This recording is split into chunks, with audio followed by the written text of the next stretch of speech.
Before superhero shows ruled television, a forgotten 1967 sitcom featured a gas station attendant who popped pills to gain superpowers. And the bizarre behind-the-scenes chaos was almost as wild as the show itself.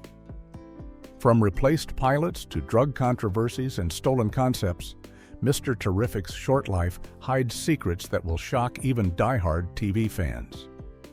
Fact 1. Mr. Ed's star was originally Mr. Terrific. When CBS first decided to create Mr. Terrific, they went straight to one of their own stars to lead the show. Alan Young, who had just finished his successful 6-year run as Wilbur Post on the talking horse sitcom Mr. Ed in 1966, was cast as Stanley Beamish in the original pilot episode. Young filmed the entire pilot with a completely different supporting cast that included Edward Andrews as the Chief, Jesse White as Mr. Finney, and several other actors who would never appear in the final series. The original pilot also featured a different premise, with Stanley working as a hapless shoe clerk at Finney's department store instead of running a gas station. But here's where things get strange. Despite the pilot being considered one of the hottest prospects by agency representatives who had seen advance footage, CBS suddenly decided not to move forward with Alan Young's version for reasons that remain unclear to this day. The decision was particularly puzzling because Young was 47 years old when he shot the pilot, but was clearly attempting to play a character meant to be in his late 20s or early 30s. By September of 1966, Broadcasting Magazine revealed that Stephen Strimple had replaced Young and that CBS planned to use the show during the 1967-68 season. The network never bothered to film a proper new pilot with Strimple, instead choosing to simply add a voiceover explanation over the opening credits and move forward with production on the series itself. Fact 2. The entire pilot was scrapped and never reshot. After CBS decided to replace Alan Young with Stephen Strimple, the network made an unusual and rather lazy choice that would affect every single episode of the series. Instead of filming a proper new pilot episode with the revised cast to introduce the show's premise in a natural way, CBS simply decided to skip that entire step and move straight into production on the regular episodes. To make up for the lack of a pilot that would explain who Stanley Beamish was and how he got his powers, the network hired legendary voice actor Paul Frees to record a narration that would play over the opening credits. This meant that every single episode of Mr. Terrific began with the exact same voiceover explanation about how a scientist trying to cure the common cold accidentally created a power pill instead, and how poor Stanley Beamish was the only person in the entire country who could take the pill without getting violently sick. Viewers had to sit through this repetitive narration week after week, hearing the same origin story over and over again for all 17 episodes that aired. The opening narration became so redundant that it essentially functioned as the show's theme song, drilling the premise into viewers' heads whether they wanted to hear it or not. This decision saved CBS the time and money of filming an actual pilot with the new cast, but it also meant the show never had a proper introduction that could have helped establish the characters and world in a more engaging way. Fact 3. CBS accused NBC of stealing their concept. The battle between Mr. Terrific and Captain Nice wasn't just happening on screen, it was also playing out in the network offices behind the scenes. CBS had conceived and developed Mr. Terrific first, with their original Alan Young pilot being filmed back in 1966 and considered one of the hottest prospects for the network's upcoming season. But when NBC greenlit their own superhero comedy called Captain Nice, which was created by Buck Henry, who had just finished co-creating the hit show Get Smart, things got tense between the two networks. The similarities between the two shows were impossible to ignore, as both featured mild-mannered, weak main characters who gained temporary superpowers by swallowing pills and had to hide their secret identities from the people around them. What made the situation even stranger was that both shows premiered on the exact same night, January 9, 1967, in back-to-back time slots, with Mr. Terrific airing on CBS at 8 p.m. and Captain Nice following immediately after at 8:30 p.m. on NBC. According to William Daniels, the star of Captain Nice, CBS actually threatened to sue NBC for stealing their concept, claiming that someone had leaked information about Mr. Terrific to the competing network. Despite the accusations and legal threats, nothing ever came of the dispute, and both shows ended up airing their full seasons without any lawsuits being filed. The whole situation remains one of television's oddest cases of dueling concepts. Fact 4. Both superhero shows died on the same day. The strange relationship between Mr. Terrific and Captain Nice didn't end with their simultaneous premieres. It extended all the way to their final moments on television. Both shows debuted on January 9, 1967, creating an accidental superhero comedy hour for viewers who switched between CBS and NBC on Monday nights. But in an incredibly eerie twist of fate, both series also broadcast their final episodes on the exact same date, August 28, 1967, meaning they lived and died together over the course of the same television season. Neither show was renewed for a second full season, despite Mr. Terrific actually pulling in respectable ratings and ranking 36th out of all shows that year, which was good enough to beat out programs like Gilligan's Island, The Fugitive, and even Star Trek. The synchronized cancellations raised eyebrows and led to widespread speculation among industry insiders and fans that the two competing networks had actually come to some kind of agreement to pull the plugs on both series at the same time. Some viewers and critics believe that CBS and NBC coordinated their cancellations to avoid giving either network an advantage in the superhero comedy space, while others thought the networks simply realized that audiences were getting worn out on the whole pill-popping superhero concept after watching both shows air back-to-back every single week. The truth behind whether the cancellations were truly coordinated or just an incredible coincidence has never been officially confirmed. Fact 5. The show was killed by drug paranoia. While the show's ratings weren't spectacular, they were actually decent enough to keep most programs on the air, which makes the cancellation of Mr. Terrific all the more mysterious. According to television legend, the real reason both Mr. Terrific and Captain Nice were pulled from the airwaves had nothing to do with viewer numbers and everything to do with the cultural climate of 1967. Both shows featured heroes who had to ingest experimental pharmaceuticals to trigger their superpowers, with Stanley Beamish popping his power pills every episode and going through a visible transformation sequence. This premise seemed harmless enough when the shows debuted in January, but as the year went on and the episodes continued airing in reruns throughout the summer, the country was entering what became known as the infamous Summer of Love, with drug use and experimentation dominating public consciousness and news headlines. Parents and advocacy organizations allegedly began putting pressure on the television networks about shows that appeared to glorify pill-taking, especially in programs aimed at younger audiences. The story goes that these parent groups complained that Mr. Terrific was essentially showing children that taking pills could give you amazing abilities and solve all your problems, which was exactly the wrong message to send during a time of widespread concern about drug culture. While this explanation has never been officially confirmed by CBS, it remains the most persistent theory about why a show that ranked 36th for the season was suddenly canceled. Fact 6. Stanley had to get sick. Every episode showed one of the most bizarre and repetitive aspects of Mr. Terrific was the transformation sequence that viewers had to endure every single episode without fail. The show's premise established that the power pill made almost everyone violently ill, and even though Stanley Beamish was the one person in the entire country who could tolerate it, he still had to go through an unpleasant physical reaction each time he swallowed the pill. Every episode featured Stanley popping the power pill and then undergoing a nauseating transformation sequence where his face would turn different colors one after another as the medication took effect, accompanied by visible signs of discomfort and sickness. The sequence was set to the show's background music and showed Stanley grimacing and looking genuinely ill as the pill worked its way through his system, making the whole superhero transformation feel less exciting and more like watching someone have a bad reaction to medicine.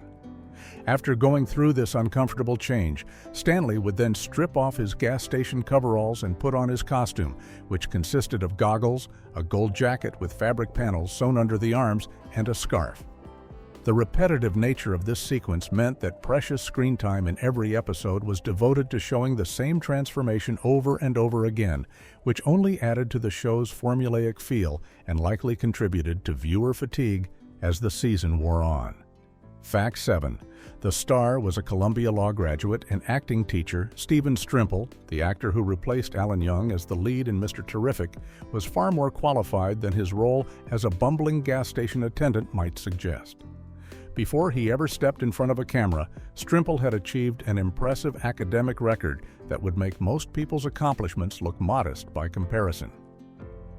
He was a junior Phi Beta Kappa at Columbia College, which is one of the most prestigious academic honor societies in the United States, and then went on to graduate from Columbia Law School, one of the top law programs in the country. After earning his law degree, Strimple became a member of the New York Bar, which meant he was fully qualified to practice law in the state. But instead of pursuing a traditional legal career, Strimple chose to follow his passion for acting and eventually became one of the most respected acting teachers in New York City. He taught at the famous HB Studio in Greenwich Village, where he instructed hundreds of aspiring actors over the years and earned a reputation for being an exceptional teacher who focused on practical, realistic approaches to the craft. Students who studied with Strimple later recalled that he encouraged them to go out and actually audition for roles rather than spending all their time in classes, with one former student remembering that Strimple told him he didn't need to study anymore and just needed to get out there and act, advice that helped launch that student's stage career. Fact 8. Dick Gautier turned down another hit show. Dick Gautier, who played Stanley's business partner and roommate Hal Walters on Mr. Terrific, made a career decision that he might have later regretted when he chose this show over another opportunity. Before signing on to Mr. Terrific, Gautier was offered a role on ABC's sitcom Love on a Rooftop, which aired during the 1966-67 season. The role he turned down was the character Stan Parker, which eventually went to impressionist and comedian Rich Little after Gautier declined the part. Gautier was already well known to television audiences at the time, having made a memorable impression playing Jaime the Robot on the hit spy comedy Get Smart, where he appeared in just 6 episodes over 4 seasons, but became one of the show's most popular recurring characters. He had also received a Tony nomination for his performance as Conrad Birdie, the Elvis-inspired character in the original Broadway production of Bye Bye Birdie back in 1960. With that kind of track record, Gautier likely felt confident that Mr. Terrific would be a successful vehicle for his talents, especially since it was being produced by someone associated with Get Smart and seemed like a sure bet for CBS. Unfortunately, Love on a Rooftop ended up running for the full season just like Mr. Terrific did, so neither show turned out to be a long-term hit. But the choice still represents one of those interesting what-if moments in television history where an actor has to pick between 2 projects without knowing which one will succeed. Fact 9. Episodes were secretly edited into movies without telling the cast. After Mr. Terrific was canceled, Universal Studios decided to try squeezing a bit more profit out of the failed series in a way that completely blindsided the cast members who had worked on the show. The studio took episodes 1, 3, 5, and 9 from the series and edited them together with some newly filmed transition footage to create a feature-length movie called The Pill Caper, which was released in 1968 and syndicated to television stations. Universal even went so far as to film new scenes specifically for this compilation movie, including a cameo appearance by character actor Hal Smith playing a passenger on a train, but the studio never bothered to inform any of the original cast members that their work was being repackaged and resold in this way.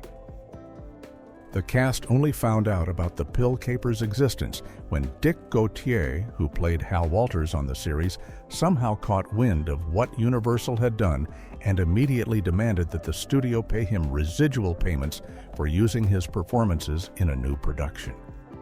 Universal also created a second compilation film called The Power Pill, using the same technique of stitching episodes together, showing that the studio was willing to milk the canceled show for whatever revenue they could get without considering the ethical or contractual obligations they might have to the actors who had brought these characters to life in the first place.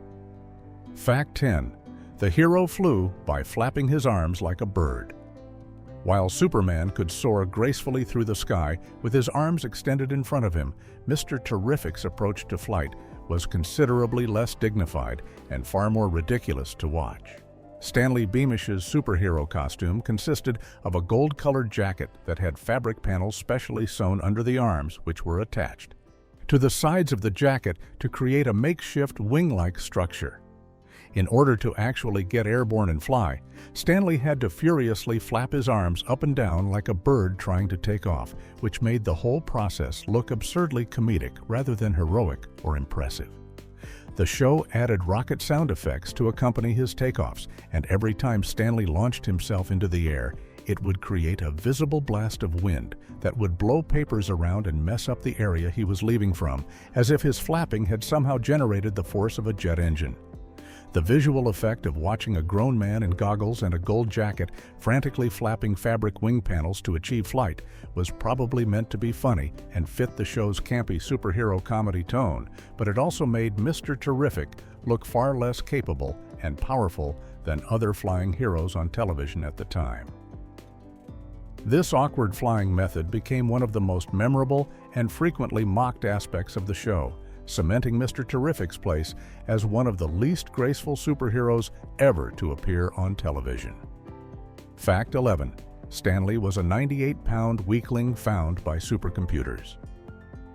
The premise of Mr. Terrific relied on one of the most absurd and elaborate selection processes ever devised for finding a superhero.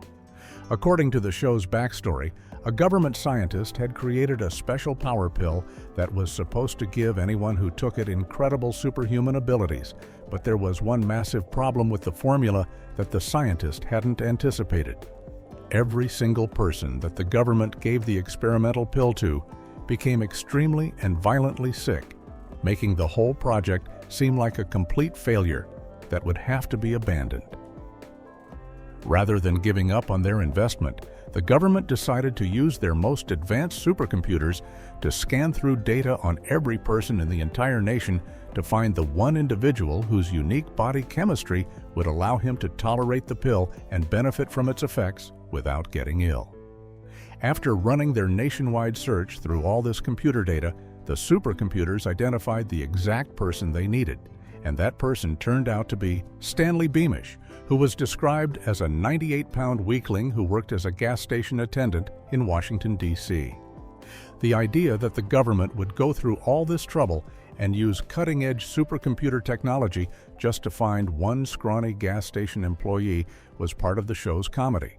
But it also raised questions about why they didn't just try to reformulate the pill instead of hunting down the one person in America who could swallow it. Fact 12. The show replaced another forgotten sitcom.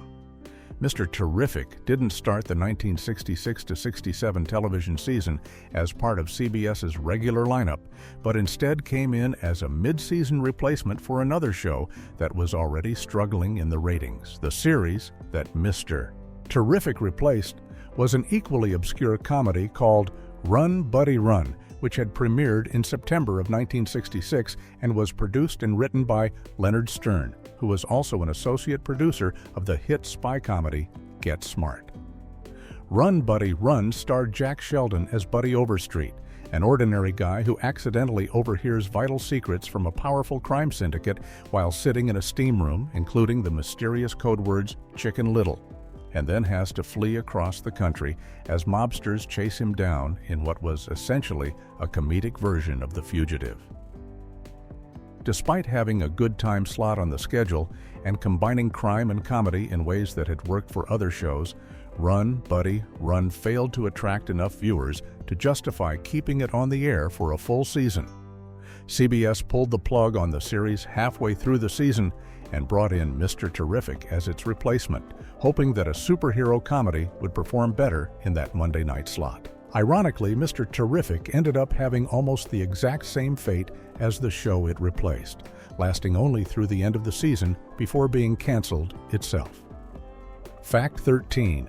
The German title translates to "Whenever He Took Pills." Mr. Terrific had largely disappeared from American television after its cancellation and wasn't available for decades in the United States.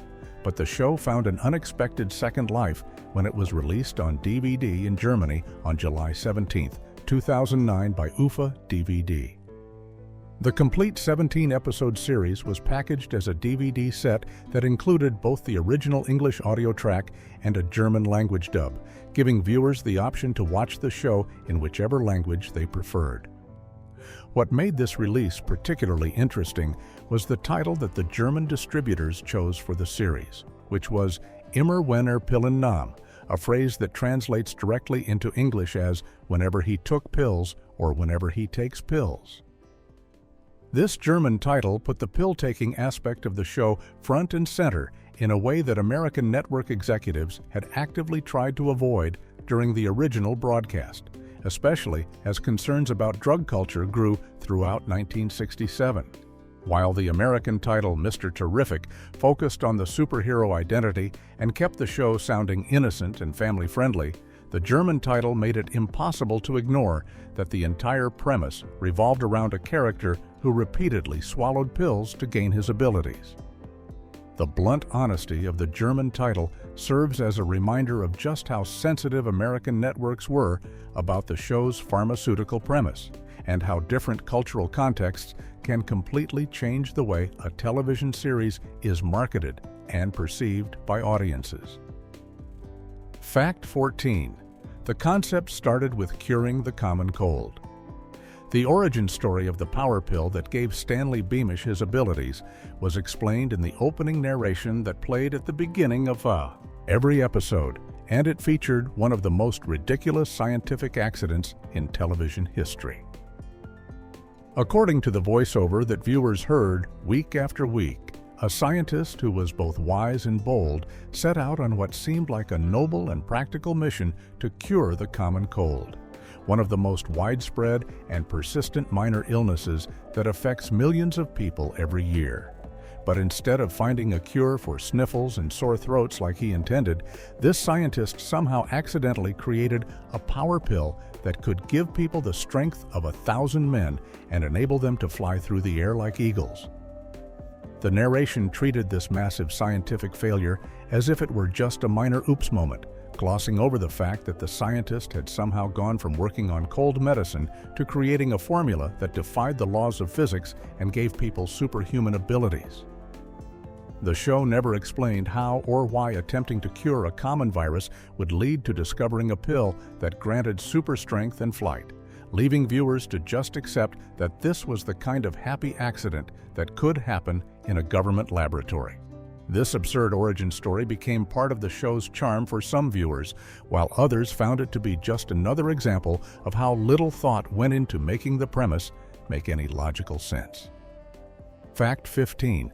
The show has no connection to DC Comics. Mr. Terrific, one of the most common misconceptions about the 1967 television series is that it was based on or connected to a DC Comics superhero character, but this assumption is completely wrong. The TV show Mr. Terrific has absolutely nothing to do with DC Comics' Mr. Terrific character, who is actually Michael Holt in the modern comics, a genius inventor and member of the Justice Society of America. The reason this confusion exists is purely because of the shared name, but the timeline makes it clear that the TV show came first by a significant margin.